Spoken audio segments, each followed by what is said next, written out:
भगवते वासुदेवाय। दोस्तों, हर वर्ष सावन मास के कृष्ण पक्ष की एकादशी तिथि को कामिका एकादशी का व्रत रखा जाता है। इस दिन साधक जगत के पालनहार भगवान विष्णु के निमित्त व्रत रख विधि विधान से लक्ष्मी नारायण की पूजा अर्चना करते हैं। इस वर्ष 2025 में यह व्रत 21 जुलाई को रखा जा रहा है। धार्मिक मान्यता है कि कामिका एकादशी का व्रत करने से व्यक्ति द्वारा अनजाने में किए हुए सारे पाप कट जाते हैं। साथ ही पृथ्वी दान और गौदान समतुल्य फल की प्राप्ति होती है। अतः साधक श्रद्धा भाव से कामिका एकादशी पर श्री नारायण, हरि विष्णु और माँ लक्ष्मी की पूजा उपासना करते हैं।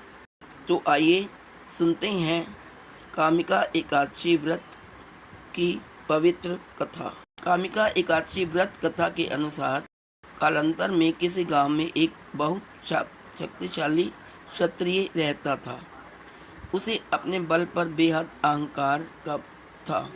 हालांकि वह धर्मात्मा था और धर्मपरायण था। नित्य प्रतिदिन जगत के पालनहार विष्णु की पूजा उपासना करता था।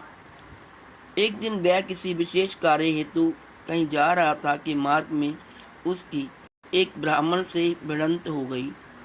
उस समय वह आवेश में आ गया, गुस्से में आ गया। ब्राह्मण व्यक्ति उसे कुछ समझाता उससे पूर्व ही उसने ब्राह्मण से हाथापाई की और ब्राह्मण क्योंकि बेहद दुर्बल था, इस हाथापाई में बलशाली क्षत्रिय के प्रहार को वह सहन न पाया और उसकी तत्काल मृत्यु हो गई। उस समय बलशाली क्षत्रिय सख्ते में आ गया। वह प्रायश्चित करने लगा।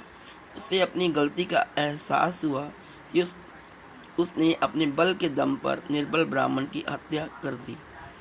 गुस्से में आकर ब्राह्मण व्यक्ति की हत्या करने से वह बेहद दुखी था। यह सूचना पूरे गांव में आग की तरह फैल गई। क्षत्रिय व्यक्ति ने गांव वालों से क्षमा याचना की। साथ ही ब्राह्मण का अंतिम संस्कार विधि विधान से करने का वचन दिया।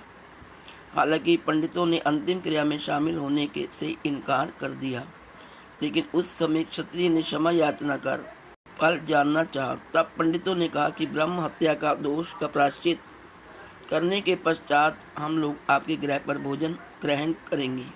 यह सुन क्षत्रिय ने ब्रह्म हत्या दोष प्रायश्चित करने का उपाय पूछा। पंडितों ने कहा कि सावन माह के कृष्ण पक्ष की एकादशी तिथि को विधि विधान से जगत के पालनहार भगवान विष्णु की पूजा उपासना करें।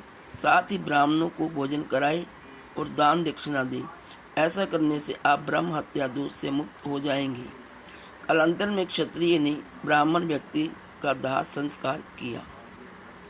ब्राह्मणों के वचनानुसार श्रावण मास की कामिका एकादशी विधि तिथि पर क्षत्रिय ने विधि विधान से भगवान विष्णु की पूजा उपासना की।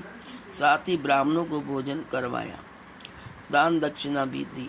उसी रात क्षत्रिय के सपने में भगवान विष्णु आकर बोले, तुम्हारी भक्ति से मैं बहुत प्रसन्न हूँ। आज के दिन विधि विधान से तुमने मेरी पूजा की। इस व्रत के पुण्य प्रताप से तुम्हें ब्रह्म हत्या दोष से मुक्ति मिल गई है। इसी कारण तभी से हर वर्ष श्रावण मास की कृष्ण पक्ष की एकादशी को कामिका एकादशी का व्रत रखा जाता है।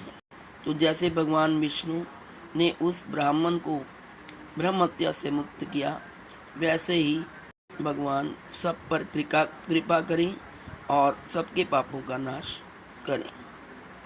मान्यता है कि इस व्रत को करने से वाजपेयी यज्ञ के बराबर पुण्य का फल मिलता है।